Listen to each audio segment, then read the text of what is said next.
प्रधानमंत्री नरेंद्र मोदी की अगुवाई में केंद्र सरकार के 3 साल पूरे हो रहे हैं और इस मौके पर पीएम मोदी असम के दौरे पर आ रहे हैं। हमारे साथ बातचीत करने के लिए मौजूद हैं असम के मुख्यमंत्री सर्बानंद सोनोवाल जी। सर, बहुत बहुत स्वागत है आपका डीडी न्यूज में। प्रधानमंत्री असम आ रहे हैं 26 मई को। एक तरह से जो 26 मई से 15 जून तक जो देश भर में कार्यक्रम होने हैं 3 साल पूरे होने के मौके पर, उसकी शुरुआत यहाँ से होने जा रही है। किस तरह देखते हैं? ये हमारे लिए बहुत बड़ा गर्व की बात है, क्योंकि माननीय प्रधानमंत्री जी ने उनकी 3 साल सफल यात्रा की सिलसिले में अपनी उपलब्धि देशवासियों को असम की धरती से व्यक्त करेंगे। तो ये मैं मानता हूं कि मोदी जी का हृदय में, दिल में हमारे लिए जो सद्भावना, जो श्रद्धा है, तो इसका एक कारण है जिसके लिए उन्होंने असम को चुना और असम की धरती से ही 3 साल सफलता के सिलसिले में वो अपनी बात रखेंगे। और ऐसे भी माननीय मोदी जी ने पिछले 3 साल में असम और उत्तर पूर्व राज्य के लिए विकास के लिए जो मजबूत कदम उठाए, इसके लिए उत्तर पूर्व राज्य की जनता हमेशा मोदी जी को आभार व्यक्त करना चाहती है और मैं भी असम की जनता की तरफ से आभार व्यक्त करना चाहता हूँ। और मोदी जी का जो ईमानदारी, जो मेहनत, जो उन्होंने निष्ठा से हर विषय को हमारे विकास के लिए आगे बढ़ाने के लिए कदम उठाया, इसके लिए उत्तर पूर्व राज्य में खास करके नई पीढ़ियों का मन में, युवाओं का मन में काफी मोदी जी पर विश्वास बढ़ गया है। और मुझे लगता है कि अभी देश का अलग स्थानों से उत्तर पूर्व राज्य पीछे नहीं रहेगा और हमें आगे बढ़ने का एक सुनहरा मौका है। तो हमें लगता है कि हम इस मौका का सही फायदा उठा पाएंगे। 26 मई को पीएम मोदी यहाँ पर आ रहे हैं। विकास परियोजनाओं की शुरुआत भी होगी, एम्स की आधारशिला रखी जाएगी और एक बहुप्रतीक्षित पुल का उद्घाटन भी होगा। मोदी सरकार जब से आई, उत्तर पूर्व को अधिक आवंटन किया जा रहा है, खास जोर दिया जा रहा है। लगातार जो केंद्रीय मंत्री हैं वो उत्तर पूर्व के राज्यों का विजिट करते रहे हैं। बीजेपी के लिहाज से भी देखें तो उत्तर पूर्व में सफलता मिली है, असम जैसे महत्वपूर्ण राज्य में सरकार बनाने में सफल साबित हुई। तो ये दौरा जहां से एक तरह से शुरुआत हो रही है कार्यक्रमों की, क्या नई उम्मीदें जगाता है खासतौर पर उत्तर पूर्व के लिए केंद्र सरकार की तरफ से? मैंने जैसे बताया आपको कि अभी उत्तर पूर्व पीछे नहीं रहेगा, ये आगे जाने का हमारा काम अभी शुरू हुआ है। और हमारे जो प्रकृति का जो संपदा और संभावना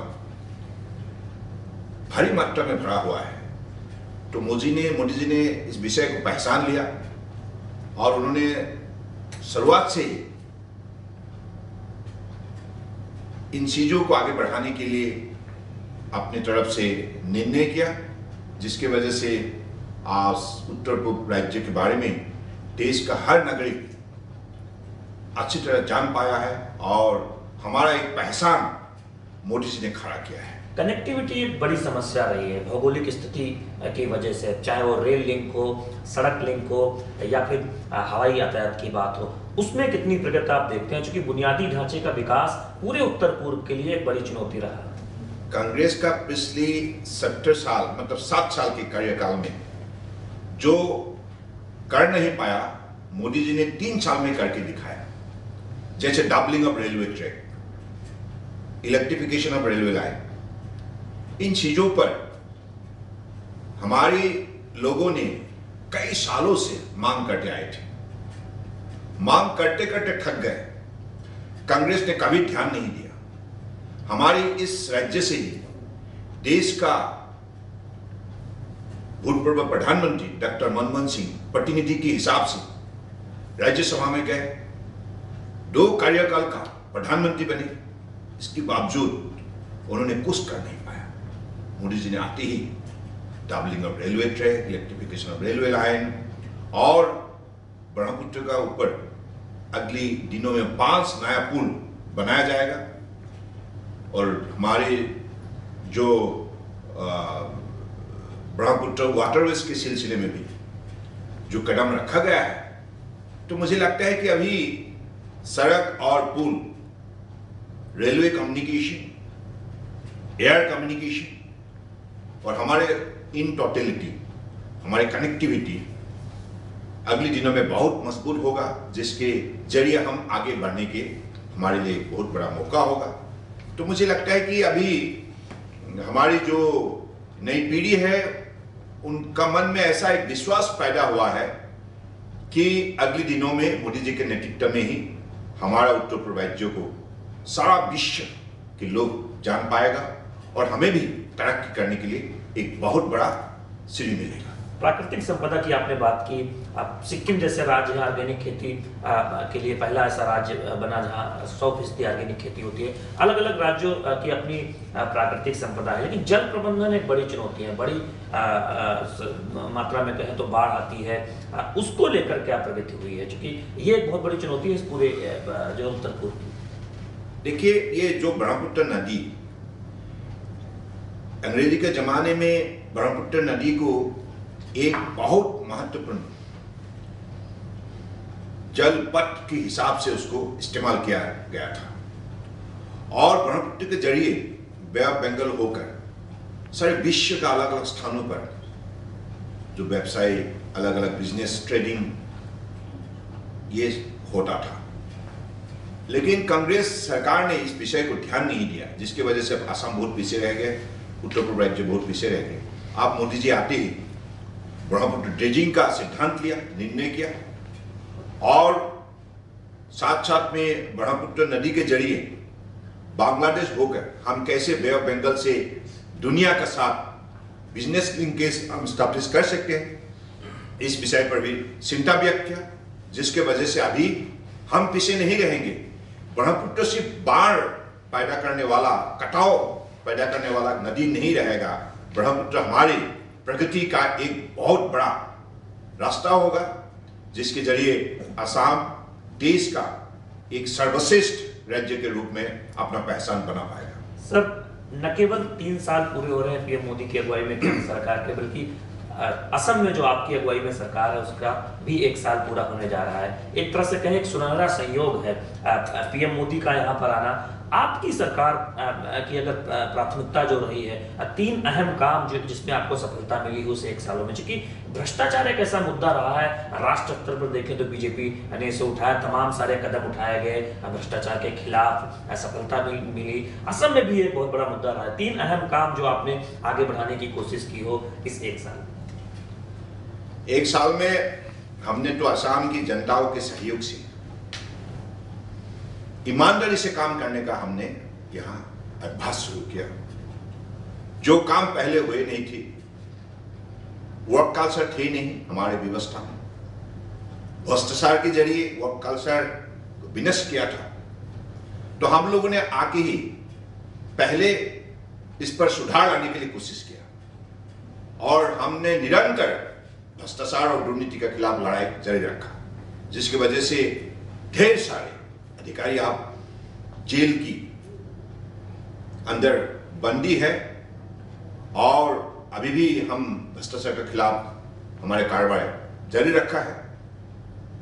लोगों का ही अपेक्षा है कि सुशासन व्यवस्था बन जाए, हर व्यक्ति को इंसाफ मिले, इज्जत से जीने का माहौल मिले, मौका मिले, ऐसा ही लोगों का अपेक्षा है। लोगों का अपेक्षा पूरा करने के लिए हमने इसके खिलाफ जो कार्रवाई किया है, काफी सफलता मिला है। आपका पास भी आंकड़ा होगा, मैं डिटेल में नहीं बताना चाहता हूं। जैसे APSC, Assam public service commission की अध्यक्ष के साथ साथ 2 सदस्य अभी जेल के अंदर बंदी है। उन लोगों ने जो कार्रवाई शुरू किया था, जैसे कैश फॉर जॉब, इसके खिलाफ हमने जो लड़ाई जारी रखा, जिसके वजह से काफी सुधार आया। लोगों का भी अभी सिस्टम पर विश्वास लगने लगा है, बढ़ने लगा है। दूसरी सफलता है कि काजीरंगा जैसा बड़ा नेशनल पार्क में जो सस्पेक्टेड लोगों का इलीगल जो ऑक्यूपेशन थे, उनके खिलाफ हमने इविक्शन शुरू किया।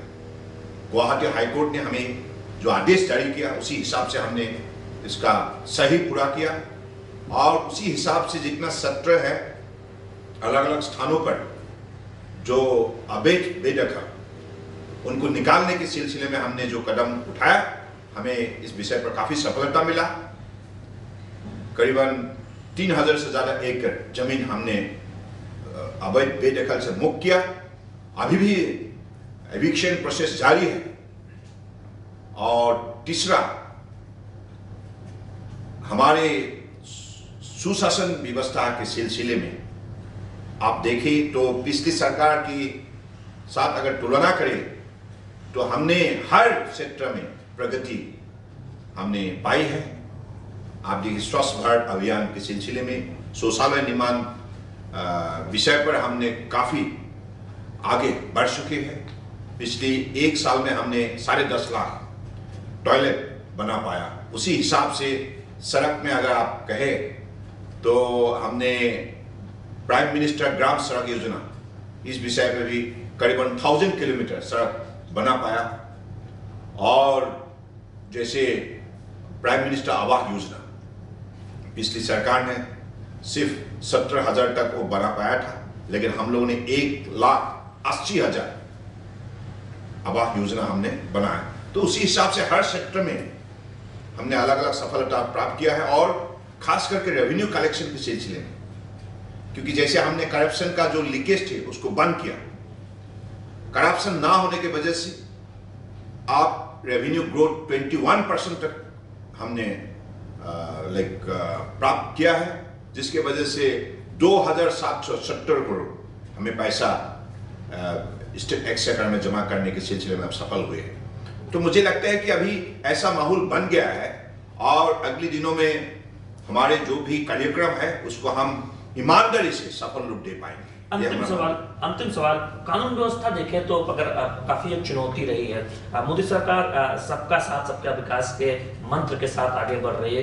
उस मोर्चे पर कितनी चुनौती आपको झेलनी पड़ी यहाँ पर, चूंकि असम एक ऐसा राज्य रहा है, एक चुनौती रही है कानून व्यवस्था को लेकर?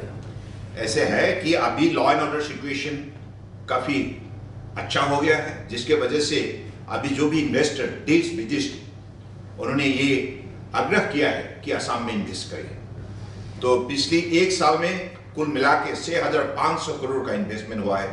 40,000 बेरोजगार युवकों को रोजगार मिला है। तो मुझे लगता है कि अभी असम एक इन्वेस्टमेंट डेस्टिनेशन बन चुकी है। और अभी पहला जैसा लॉ एंड ऑर्डर सिचुएशन थे नहीं, अभी लॉ एंड ऑर्डर सिचुएशन काफी सुधार हुआ है। लोगों का मन में ये कंफर्टेबिलिटी आया है। अभी हर व्यक्ति का मन में सुरक्षा भावना काफी मजबूत हुआ है, जिसके वजह से अभी देश विदेश से इन्वेस्टर यहाँ इन्वेस्ट करने के लिए और अपने रुचि दिखाया है। टीवी न्यूज़ से बात करने में बहुत बहुत धन्यवाद। तो सर्बानंद सोनोवाल, असम के मुख्यमंत्री, इस बात को लेकर काफी प्रसन्न है कि पीएम मोदी 3 साल केंद्र सरकार के पूरा होने के मौके पर असम के दौरे पर आ रहे हैं और ऐसे मौके पर आ रहे हैं जब असम की सरकार का भी 1 साल पूरा हो रहा है और असम तेजी से प्रगति की राह पे आगे बढ़ रहा है। सर, जल संपदा की हम बात कर ही रहे थे कि किस तरह से ब्रह्मपुत्र के जरिए व्यापार को आगे बढ़ाने की दोबारा कोशिश हुई है। एक बहुत बड़ा इवेंट भी हुआ था जल संपदा को लेकर, अगर मुझे थोड़ा याद है यहाँ के। हाँ, हम लोगों ने, जैसे माननीय प्रधानमंत्री जी ने हमें कहा था कि जैसे नमामि गंगे, उसी हिसाब से असम में भी नमामि ब्रह्मपुत्र का आयोजन होना चाहिए। तो हम लोगों ने असम की जनता को साथ लेकर, उनके सलाह मशवरा लेकर हमने नमामि ब्रह्मपुत्र 5 दिन का कार्यक्रम प्रस्तुत किया। और 5 दिन का कार्यक्रम हमने असम की सदिया से लेकर धुबरी तक, इस तरफ अरुणाचल बॉर्डर से लेकर धुबरी मतलब बांग्लादेश बॉर्डर तक 840 किलोमीटर लंबे इस इलाका में असम की 21 जिले में 27 स्थानों पर, ब्रह्मपुत्र दोनों पर, south bank and north bank, हमने इस फेस्टिवल का आयोजन किया। इस फेस्टिवल में हर वर्गों के लोगों ने हिस्सा लिया। अपने इंडिजिनियस स्पोर्ट्स, इंडिजिनियस कल्चर उन्होंने प्रदर्शन किया। बहुत बड़ा सफल ये प्रोग्राम रहा। और इस प्रोग्राम के जरिए हम विश्व को यही दिखाना चाहते थे कि ब्रह्मपुत्र कोई मामूली नदी नहीं है, इतना शक्ति भरा हुआ है, संपदा और संभावना है जो दुनिया को रास्ता दिखा सकती है। असम को प्रगति की सिलसिले में विश्व का एक अलग सा पहचान दे सकते हैं। जैसे ब्रिटिश के ज़माने में इस नदियों ने एक प्रमुख भूमिका बिजनेस और ट्रेडिंग के सिलसिले में लिया था, उसी हिसाब से हम असम को विश्व का अलग अलग देशों से जोड़ने के लिए ऐसा एक कार्यक्रम हमने धूमधाम से मनाया और बहुत सफल रहा। अलग अलग स्थानों से देश विदेश से लोग आए और 5 दिन का कार्यक्रम में भाग लिया। तो मुझे लगता है कि अब ब्रह्मपुत्र पीछे नहीं रहेगा, ब्रह्मपुत्र के जरिए अगले दिनों में असम तरक्की करेगा।